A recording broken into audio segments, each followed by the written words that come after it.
말씀 보겠습니다. 이 시간 함께 은혜 받을 하나님의 말씀 마태복음 20장 17절로 34절까지 말씀입니다. 마태복음 20장 17절로 34절까지의 말씀 다 찾은 줄 알고 제가 말씀 봉독해 올리겠습니다. 예수께서 예루살렘으로 올라가려 하실 때에 12 제자를 따로 데리시고 길에서 이르시되 보라 우리가 예루살렘으로 올라가노라. 인자가 대제사장들과 서기관들에게 넘겨짐에 그들이 죽이기로 결의하고 이방인들에게 넘겨주어 그를 조롱하며 채찍질하며 십자가에 못 박게 할 것이나 제3일에 살아나리라. 그때 세베대의 아들의 어머니가 그 아들들을 데리고 예수께 와서 절하며 무엇을 구하니 예수께서 이르시되 무엇을 원하느냐 이르되 나의 이 두 아들을 주의 나라에서 하나는 주의 우편에 하나는 주의 좌편에 앉게 명하소서. 예수께서 대답하여 이르시되 너희는 너희가 구하는 것을 알지 못하노다. 내가 마시려는 잔을 너희가 마실 수 있느냐? 그들이 말하되 할 수 있나이다. 이르시되 너희가 과연 내 잔을 마시려니와 내 좌우편에 앉는 것은 내가 주는 것이 아니라 내 아버지께서 누구를 위하여 예비하셨든지 그들이 얻을 것이니라. 열 제자가 듣고 그 두 형제에 대하여 분이 여기거늘 예수께서 제자들을 불러다가 이르시되 이방인의 집권자들이 그들을 임의로 주관하고 그 고관들이 그들에게 권세를 부리는 줄을 너희가 알거니와 너희 중에는 그렇지 않아야 하나니 너희 중에 누구든지 크고자 하는 자는 너희를 섬기는 자가 되고 너희 중에 누구든지 으뜸이 되고자 하는 자는 너희의 종이 되어야 하리라. 인자가 온 것은 섬김을 받으려 함이 아니라 도리어 섬기려 하고 자기 목숨을 많은 사람의 대속물로 주려 함이니라. 그들이 여리고에서 떠나갈 때에 큰 무리가 예수를 따르더라. 맹인 두 사람이 길가에 앉았다가 예수께서 지나가신다 함을 듣고 소리질러 이르되 주여 우리를 불쌍히 여기소서 다윗의 자손이여 하니 무리가 꾸짖어 잠잠하라 하되 더욱 소리질러 이르되 주여 우리를 불쌍히 여기소서 다윗의 자손이여 하는지라. 예수께서 머물러 서서 그들을 불러 이르시되 너희에게 무엇을 하여 주기를 원하느냐 이르되 주여 우리의 눈뜨기를 원하나이다. 예수께서 불쌍히 여기사 그들의 눈을 만지시니 곧 보게 되어 그들이 예수를 따르니라. 아멘. 할렐루야. 오늘도 거룩한 주일 주님 앞에 나오신 여러분들을 환영하고 축복합니다. 오늘 말씀을 통해서 또 함께 은혜를 나눌 때에 함께 은혜를 나누므로 한 주간 주님이 주신 말씀으로 승리하시는 여러분들 되시기를 다시 한번 주님의 이름으로 축복합니다. 오늘 함께 읽은 본문은 크게 세 단락으로 구분될 수 있습니다. 먼저 17절에서부터 19절은 예수님께서 이제 세 번째로 자신의 고난과 또 죽음과 부활에 대해서 말씀하실 것을 부활하실 것을 말씀하신 내용이고 또 20절에서부터 28절은 한 어머니, 즉 여기서는 두 제자의 어머니였죠. 이 두 제자의 요청이 나옵니다. 또 29절에서 34절은 두 맹인을 치료해 주신 예수님에 대해서 말씀해 주고 있습니다. 각각의 사건들이 어떤 내용인지 어떤 의미를 가지고 있는지 오늘 본문 말씀을 통해서 함께 그 내용을 그 의미를 살펴보기를 원합니다. 먼저 17절에서부터 19절까지의 말씀입니다.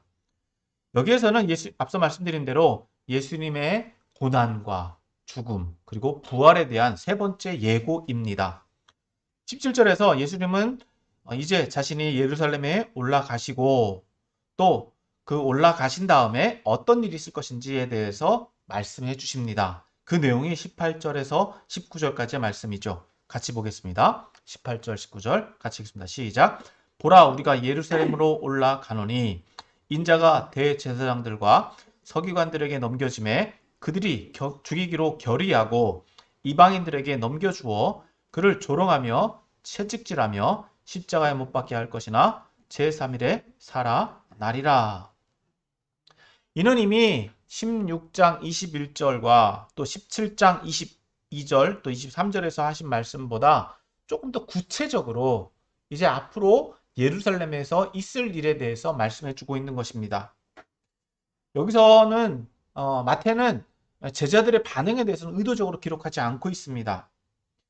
어떻게 보면 이미 앞서 17장 22절과 또 23절에서 언급했던 내용, 즉 제자들이 놀랐다라는 내용에서 언급했기 때문인 것으로 볼 수 있는데, 여기서 분명한 것은 예수님은 이제 그의 사역이 어떻게 될 것이다라고 하는 것을 분명히 알고 계셨다는 것입니다. 자신에게 어떤 일들이 일어날 것인가, 그 일이 있더라도 그 일을 감당하고 감수하려 하신다라고 하는 것을 볼 수 있습니다. 자, 이런 무거운 분위기 가운데 반전이 일어나죠. 20절에서부터 23절까지 말씀입니다. 자, 20절 앞절에 맨 앞에 보면, 서두에 보면 뭐라고 시작하느냐? 그때, 즉 말씀이 연장선에 있다는 것입니다.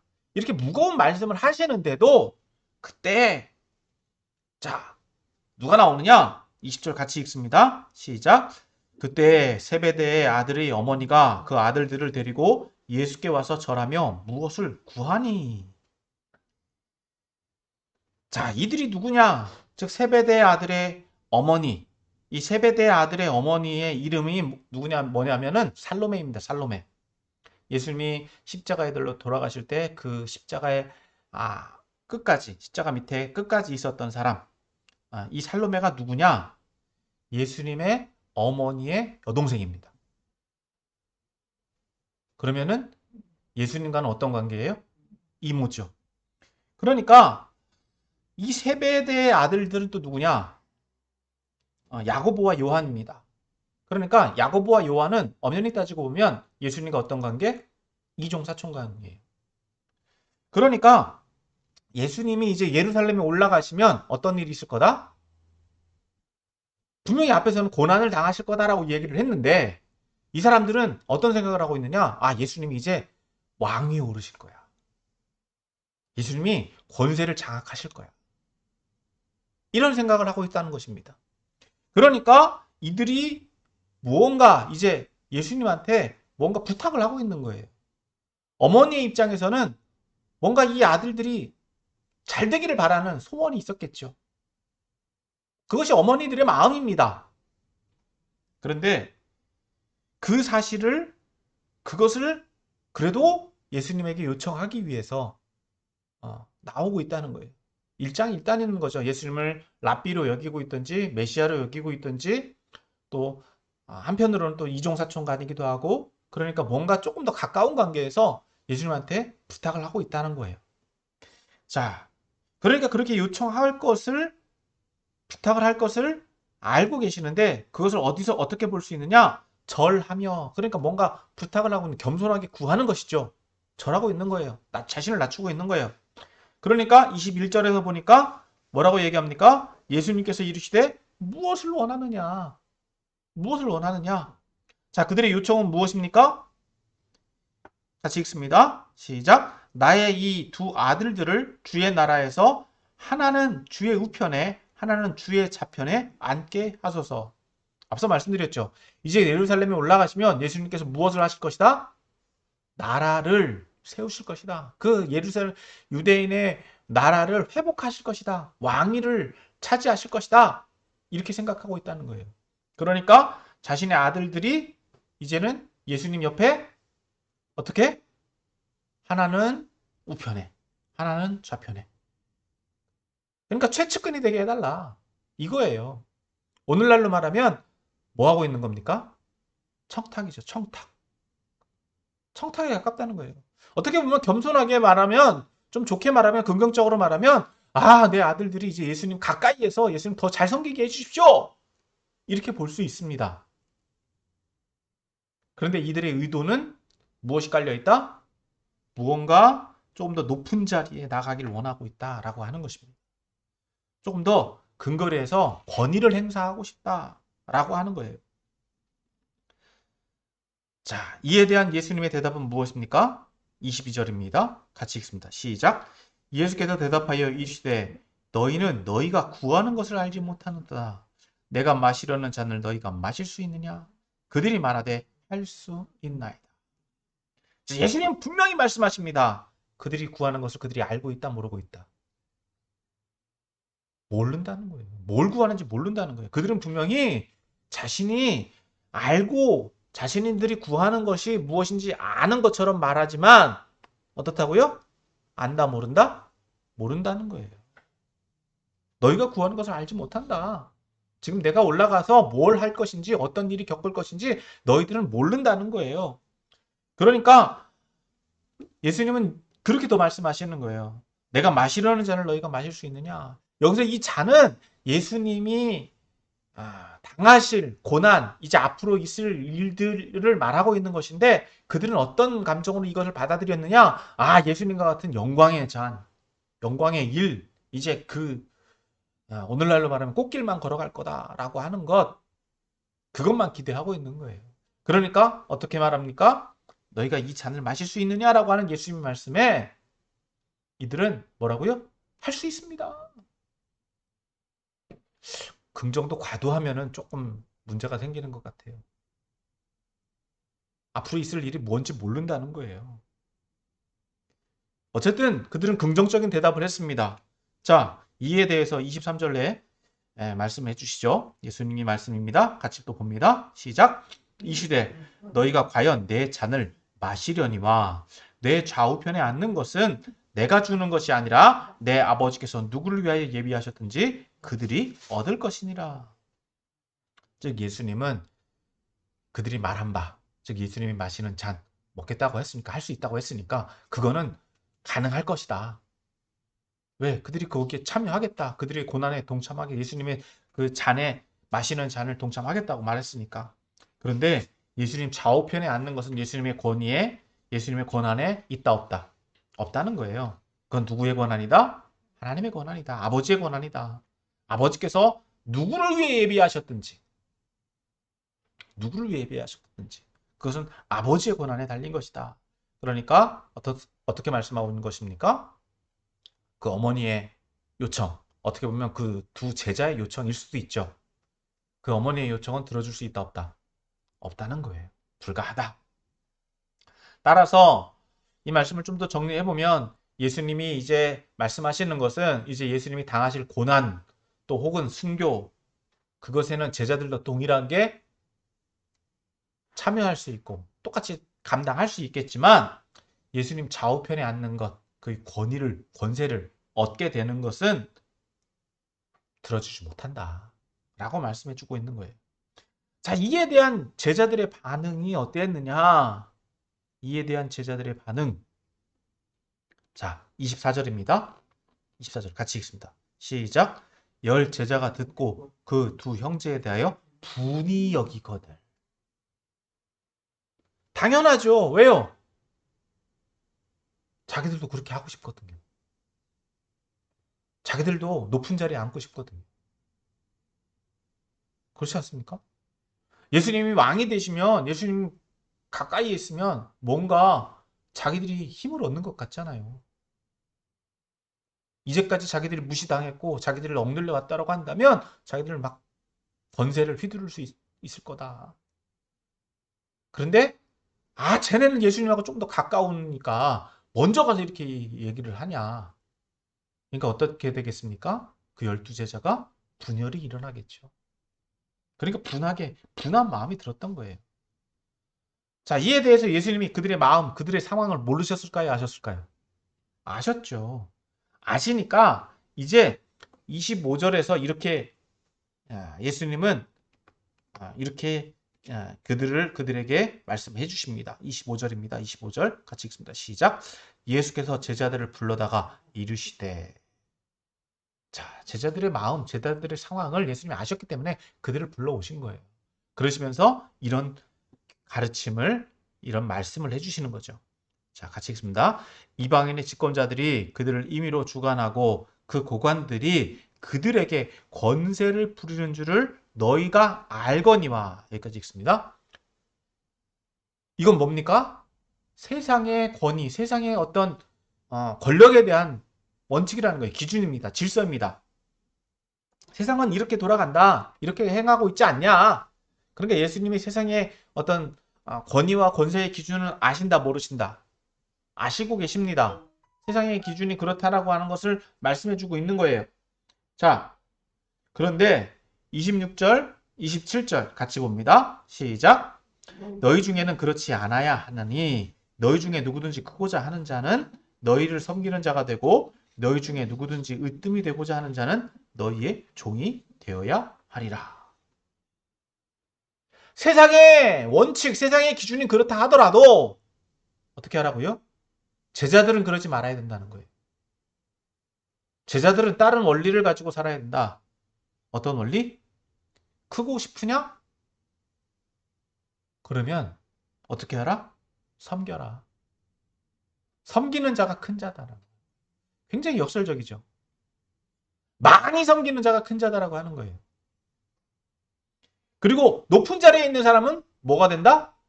종이 된다. 일하는 사람이 되어야 된다는 거예요. 높은 자리에 앉아가지고 아무것도 안 하는 것이 아니라 높은 자리에 있는 사람은 뭐 하는 사람이다? 섬기는 사람이다. 그리고 높은 자리에 있는 사람은 뭐 하는 사람이다? 종과 같이 일하는 사람이다. 그러니까 예수님이 말씀하시는 내용은 세상의 원리와 똑같다, 다르다. 다르다라고 하는 거예요. 지금 앞에 있는 제자들, 두 제자들이 요청에 대해서 예수님은 하나님 나라, 예수님 나라의 원칙에 대해서 다시금 말씀해주고 계신 거예요. 높아지고 싶으냐? 그럼 뭐 하라고요? 섬기라는 거예요. 많은 이들에게 당신이 으뜸입니다. 우두머리입니다. 라고 인정받으려면 뭐 해야 된다? 일해야 된다. 종과 같이 일해야 된다. 낮은 자리에서 일해야 된다는 거예요. 말만 가지고 일하는 것이 아니라 명령만 하는 것이 아니라 어떻게 하라고요? 먼저 솔선수범하라. 여긴 또 많은 의미들이 담겨져 있습니다만 그건 이제 좀 더 나중에 한 번 더 살펴보기를 원하고요. 여기에서 예수님이 가지고 있는 원칙에 대해서 또 말씀해 주십니다. 예수님의 사역의 원리입니다. 28절 같이 읽습니다. 시작. 인자가 온 것은 섬김을 받으려 함이 아니라 도리어 섬기려 하고 자기 목숨을 많은 사람의 대속물로 주려 함이니라. 즉 예수님의 삶의 목적이 여기 있다는 거예요. 뭐라고요? 섬김을 받으려고 온 것이 아니라 뭐 하려고? 섬기려고 왔다. 근데 그 섬김의 궁극적인 결론은 뭐라고요? 대속물이다라고 하는 거예요. 여기서 대속물이라고 하는 것은 속전 혹은 속량이라는 의미를 가지고 있습니다. 좀 우리에게는 좀 잘 안 와닿는 말이죠. 와닿지 않는 말인데 이것은 뭐냐? 그 당시 노예 혹은 포로들이 이 자유를 회복하기 위해서 치러야 되는 값입니다. 자유민이 되기 위한 값이에요. 이해가 되십니까? 그러니까 예수님은 많은 사람들에게 무엇을 주기 위해서? 자유를 주기 위해서 자신을 어떻게 하시겠다? 희생하시겠다라고 하는 거예요. 그것이 예수님의 삶의 목적이다. 예수님이 이 땅 가운데 있는 목적이다라고 하는 겁니다. 그 과정이 뭐다? 고난과 죽음이다라고 하는 거예요. 그렇기 때문에 이 말씀을 좀 정리를 해보면 예수님의 제자들은 예수님과 같이 뭐하라? 섬겨라. 그리고 어떻게 해야 된다? 다른 사람들을 위해서 희생하고 섬길 수 있어야 된다라고. 무엇을 주기 위해서? 나의 유익보다 다른 사람의 유익을 위해서. 그렇게 대속물이 될 수 있어야 된다라고 하는 거예요. 자, 그 증거로 29절 30절입니다. 자, 29절 30절 말씀을 보면 예수님이 이제 여리고에서 그 길을 계속 가시다가 어디까지 가셨느냐? 여리고까지 가신 것입니다. 여리고에 들어가셨다가 여리고를 나가시는데 큰 무리가 예수님을 따릅니다. 자, 어떤 일이 일어나느냐? 30절입니다. 같이 읽습니다. 시작. 맹인 두 사람이 길가에 앉았다가 예수께서 지나가신다 함을 듣고 소리질러 이르되 주여 우리를 불쌍히 여기셔서 다윗의 자손이여 하니. 맹인 두 명이 어디에 앉아 있습니까? 길가에 앉아 있습니다. 자, 어떤 사람인가? 어떤 사람으로 보입니까? 뭐 하고 있는 것처럼 보입니까? 구걸하는 거죠. 길가에 앉아 있다는 거는 뭐 구경하러 나왔을 리는 없고요. 맹인 두 사람이 길가에 앉았다라고 하는 거는 구걸하고 있다는 거예요. 구걸하고 있는데 그 사람들도 소문을 많이 들었겠죠. 누구에 대한 소문? 예수님에 대한 소문. 그러니까 이들이 지금 뭘 외치고 있는 겁니까? 예수님한테 요청하고 있는 거예요. 어떻게 요청합니까? 자신들을 불쌍히 여겨달라고.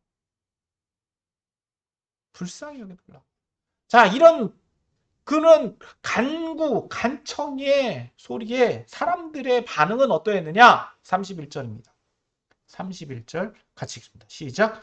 무리가 꾸짖어 잠잠하라 하되 더욱 소리질러 이르되 주여 우리를 불쌍히 여기소서 다윗의 자손이야 하는지라. 자, 예수님의 실체를 이들이 알았는지 몰랐는지는 정확하게 알 수는 없지만 이들의 부르짖음을 통해서 예수님에 대한 믿음은 있었다 없었다? 있었다. 있었다.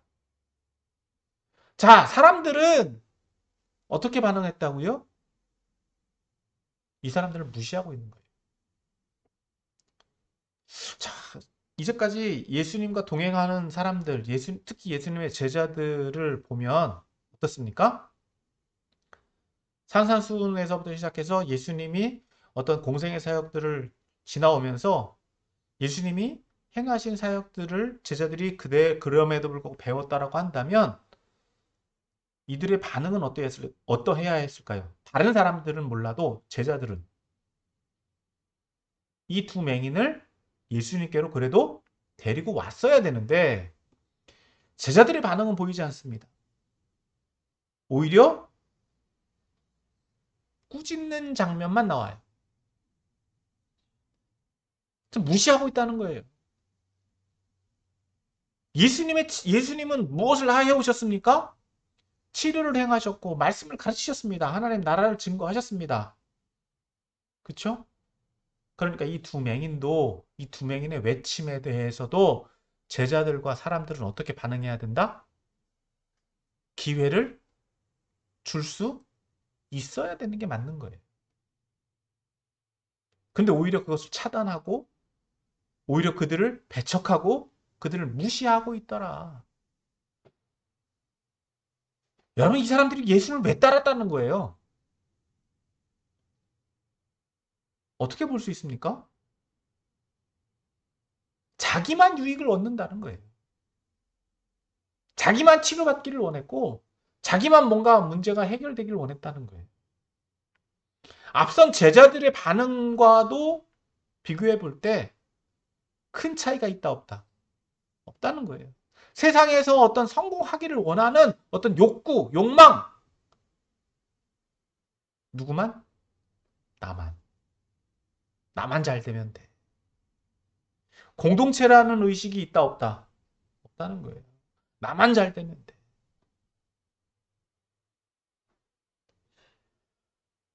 여러분, 이것이 예수님께서 원하시는 나라다? 아니다라고 하는 거예요. 예수님 앞에서 분명히 말씀하셨죠. 뭘 먼저 하라? 섬겨라. 그리고 뭐 하라? 종이 되어라. 이것이 예수님의 가르침입니다. 그럼에도 불구하고 사람들은 어떻게 반응한다? 전혀 반대로 반응하고 있어요. 그런 그 사람들의 외침에 대해서 누구는 들으시더라? 예수님은 들으시더라. 사람들은 그렇게 배척하고 예수님의 가르침에 대해서 부정적으로 반응하더라도 누구는 듣고 계신다? 예수님은 듣고 계신다. 자, 32절 말씀입니다. 32절 같이 읽습니다. 시작. 예수께서 머물러 서서 그들을 불러 이르시되 너희에게 무엇을 하여 주기를 원하느냐? 여러분 앞에서 도 똑같은 예수님의 말씀이 나왔죠. 똑같은 예수님의 말씀이 나왔어요. 세베대 아들들의 어머니가 절하면서 요청했을 때도 예수님은 똑같이 물으셨죠. 무엇을 원하느냐? 똑같이 묻고 계시다는 거예요. 그런데 오늘 이 두 맹인의 요청은 무엇입니까? 주여, 우리의 눈뜨기를 원하나이다. 어떻게 보면 가장 필요한, 가장 궁극적으로 필요한 요청이에요. 다른 어떤 무언가가 섞이지 않은 거죠. 자신에게 있어서 정말 해결돼야 되는, 어떻게 보면 구원입니다. 구원. 간절함. 어떤 정말 인생에 있어서 나락과 같이 맹인이 되어서 눈먼 사람이 정말 바라는 것이 뭐예요? 눈 뜨는 거잖아요. 앞을 못 보는 것처럼 답답한 게 어디 있습니까? 육체적 맹인의 상태에서 회복되기를 원하는 건 눈 뜨는 거예요. 자, 이들에 대한 바램에 대해서, 이들에 대한 소망에 대해서 예수님의 반응은 어떻습니까? 34절입니다. 같이 읽습니다. 시작. 예수께서 불쌍히 여기사 그들의 눈을 만지시니 곧 보게 되어 그들이 예수를 따르니라. 여러분, 사실 오늘 이 본문 말씀을 보면은요, 거의 다 연결이 되어 있습니다. 따로 개별적으로 분리되어 있는 말씀처럼 보이지만 이 말씀들을 잘 살펴보면 분리되어 있는 말씀이 아니에요. 즉 예수님이 지금 죽음과 예루살렘에 올라가서 있을 일들에 대해서, 즉 고난과 죽음과 부활에 대해서 말씀하신 그 연장선상에서 그들이 바라는 것이 무엇이냐라고 하는 것, 또 예수님이 주실 수 있는 것이 무엇이냐라고 하는 것을 오늘 본문은 얘기해 주고 있다는 거예요. 좀 정리가 되십니까? 자, 이 말씀을 가지고 오늘 우리에게 조금 더 우리에게 적용해 보기를 원합니다. 첫 번째, 앞서 말씀드린 대로 오늘 이 말씀을 우리에게 조금 더 밀접하게 적용해 보면 정말 우리는 무엇 때문에 예수님을 따르느냐고 질문할 수 있을 것입니다. 우리가 예수님을 믿는 이유가 뭐냐는 거예요. 앞서도 말씀드렸죠. 천국에서 큰 자가 누구냐? 천국을 왜 가야, 천국을 얻으려면 어떻게 해야 되느냐라고 하는 질문과 똑같은 거예요. 자, 예수님을 우리는 왜 따른다? 여러분, 제자들, 오늘 본문에서 예수님께 어떤 요구하는 두 종류의 사람을 만났죠. 반복입니다만, 어떤 사람? 한 어머니의 열정, 아들들이 잘 되기를 바라는 한 어머니의 요구가 있었습니다. 어떻게 보면 그것도 순수한 요구예요. 그런데 거기에는 무엇이 담겨져 있다? 세상적인 욕심이 담겨져 있더라. 세상적인 욕심이 담겨져 있습니다. 똑같이 예수님께 요청했던 사람 또 있죠. 누구? 두 맹인들. 두 맹인들의 요청은 무엇입니까? 눈이 뜨여지는 거예요. 눈 뜨여지는 거. 이 부분을 가지고 저는 상당히 어제 좀 고민을 많이 했습니다. 왜? 세상에서 성공하는 것도 우리가 간절하잖아요. 안 간절하세요? 네? 먼저. 무슨 말씀인지 잘 못 알아듣겠는데. 자, 여러분 세상에서 성공하기를 간절히 바라는 사람 많이 있습니다. 정말 일생일 때 소망처럼 원하는 사람 많아요. 눈 뜨는 것도. 그런데 그 차이가 뭐냐는 거예요. 그 차이가 뭐냐는 거예요. 자기의 영달을 위한 것이냐? 아니면 하나님의 영광이 드러나는 것이냐? 물론 이렇게도 말할 수 있습니다. 아, 당신 세상에서 잘 됐으니까 그것도 하나님 영광입니다. 맞아요. 틀리다고 볼 수 없습니다. 그러나 구원의 문제에서 본다면, 구원의 관점에서 본다면 어떤 것이 더 구원에 가깝냐는 거예요. 어떤 것이 더 구원에 가깝냐는 거예요.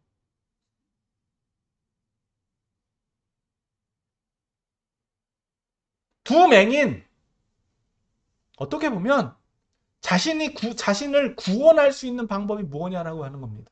눈이 뜨여지지 않아도 예수님 따른다라고 하는 것, 예수님을 안다라고 하는 것 자체만으로 구원이다라고 한다면 그들은 그 눈 뜨는 것을 요청하지 않았을 것입니다.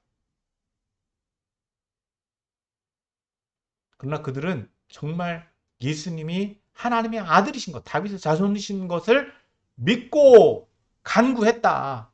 그로 인해서 하나님의 영광, 즉 예수님이 그들을 민망히 여기셨다, 불쌍히 여기셨다라고 하는 예수님의 치료의 촉매제가 나타나고 있다라고 하는 것입니다. 즉 하나님의 권위가 나타날 수 있는 방법이 뭐냐? 자, 이 한 어머니의 요청. 여러분 세상에서의 성공, 세상에서의 승리, 여러분 우리도 충분히 간구하고 그렇게 기도하잖아요. 우리가 세상에서 잘 되길 바라잖아요. 그것이 잘못됐다고 생각하지는 않습니다. 그럼에도 불구하고 그것은요. 따라오는 거예요. 하나님이 필요하시다라고 한다면 그 사람 높이 들어 쓰실 것이다. 높은 자리에 있어도 그 사람은 높은 자리에 있어도 하나님의 영광을 위해서 살겠다라고 하면 그 자리를 놓고 내려올 수 있다라고 하는 거예요. 굳이 올라가려고 애를 쓰기보다 하나님이 높여주시고 자리가 중요하지 않다라고 하는 거예요. 높은 자리에 있더라도 높은 자리에 살 수 있는 일들이 있습니다. 분명히. 높은 자리에 있는 사람만 할 수 있는 일들이 있어요. 그러나 그것을 주관하시는 분은 누구다? 하나님이시다라고 합니다. 그러니까 여러분 이 본문의 상황을 잘 보면 예수님은 지금 분명히 무엇을 얘기하고 계시다고요? 예수님이 예루살렘에 올라가셔서 고난받으시고 죽으실 것이다라고 하는 것을 이야기하고 있는데 세베대의 아들의 어머니, 즉 이 한 여인의 어머니는 무엇만 생각하고 있다? 자기 아들들의 영광만을 바라보고 있다. 예수님이 당하실 일에 대해서는 듣는다, 듣지 않는다. 못 듣고 있다는 거예요. 장차 무슨 일이 일어날지를 모른다라고 하는 거예요. 그러니까 오늘 여기서 예수님을 우리가 왜 따르느냐는 거예요.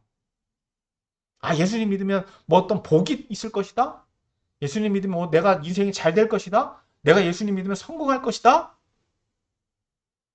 그것 때문에 예수님 믿는다? 그런 분들도 있어요.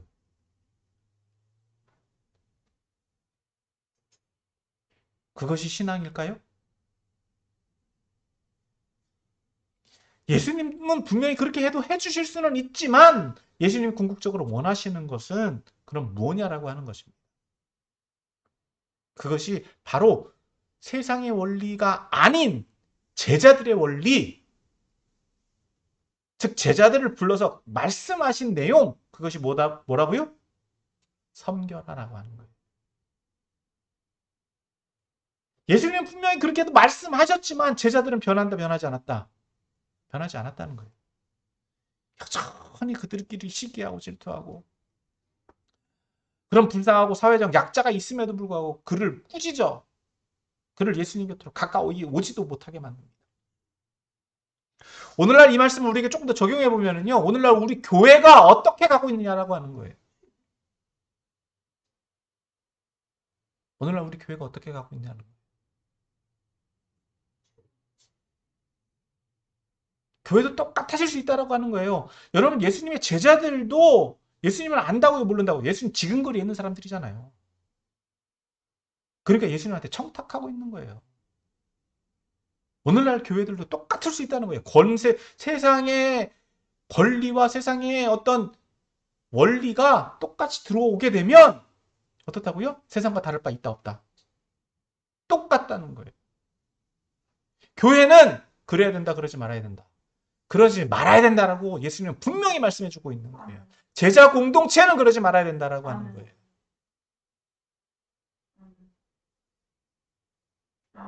예수님이 지금 말씀해 주시는 이 내용을 우리는 잘 새겨들어야 돼요.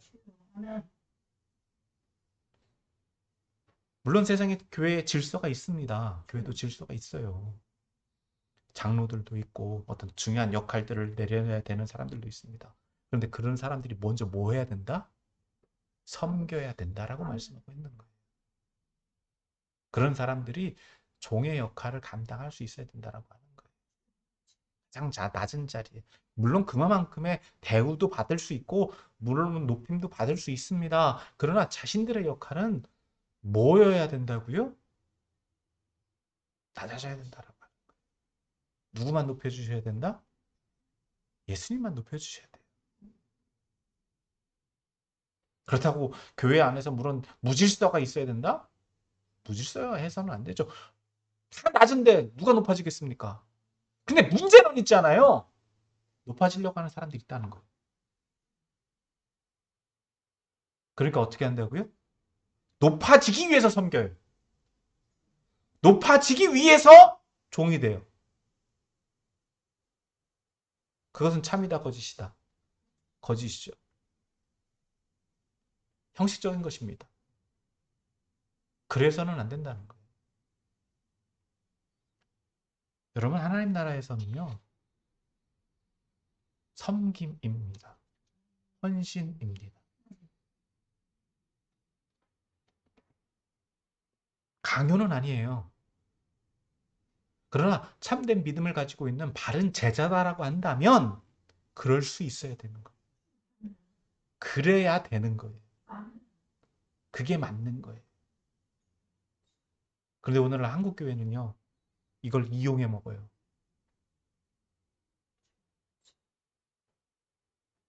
청년들에게 헌신을 강요하고 청년들에게 또 목회자들, 교육자들에게 이런 것들을 강요하고 정당한 대우나 대가를 하지 않습니다. 이러니까 소외감을 당하고요. 이러니까 자꾸 교회들이 욕을 먹는 거예요. 오늘 두 맹인의 사건과 똑같은 일들이 생기는 거예요. 사회적 약자들이 있지만 그들을 배척하고 그들을 내버리고 그들을 따돌려버리는, 오히려 자기들만 예수님의 제자들인 것처럼 해갖고 높은 자리로만 나아가려고 하는 세상적 방법이 교회 안에도 엄연히 있을 수 있다라고 하는 거예요. 그럼에도 불구하고 어떻다? 두 맹인 예수님을 정말 예수님을 만난 사람들은 어떻게 할 수밖에 없다? 그럼에도 불구하고 예수님 따르더라. 여러분 이 말씀 앞에 있는 어떤 사람과 비교되십니까?